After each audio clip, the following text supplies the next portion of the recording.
Ramai dibicarakan penyakit gagal ginjal akut misterius yang terjadi belakangan ini pada anak-anak. BPOM melarang 2 zat tertentu pada obat batuk sirup. Gagal ginjal akut misterius pada anak diduga dipicu oleh salah satu kandungan obat batuk sirup, yakni etilen glikol. Meski begitu, ini masih menjadi dugaan awal. Juru bicara Kemenkes mengungkapkan bahwa memang belum diketahui apa penyebab pasti gangguan gagal ginjal akut ini.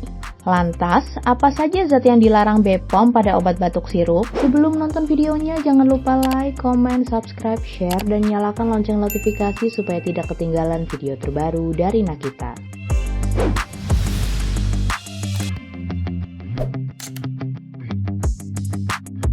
2 zat yang dilarang oleh BPOM adalah etilen glikol DEG dan etilen glikol EG. BPOM telah menetapkan persyaratan pada syarat registrasi bahwa semua produk obat sirup untuk anak-anak maupun dewasa tidak diperbolehkan menggunakan dietilen glikol atau DEG dan etilen glikol atau EG. Kepala BPOM Penika Lukito mengatakan larangan itu dimaksudkan untuk memberikan perlindungan terhadap masyarakat di Indonesia MAMS. Sebab dari penelusuran yang dilakukan, kedua zat tersebut diduga menjadi pemicu kasus gagal ginjal akut misterius di Gambia, Afrika Barat. Selain pelarangan gangguan dietilen glikol dan etilen glikol, BPOM juga tengah menelusuri kemungkinan gangguan 2 zat tersebut seperti cemaran pada bahan lain yang dipergunakan sebagai zat pelarut tambahan. Nantinya, BPOM akan menginformasikan temuan dari penelusuran tersebut ke masyarakat. BPOM juga memastikan obat batuk sirup yang mengandung dietilen glikol dan etilen glikol tidak terdaftar di Indonesia.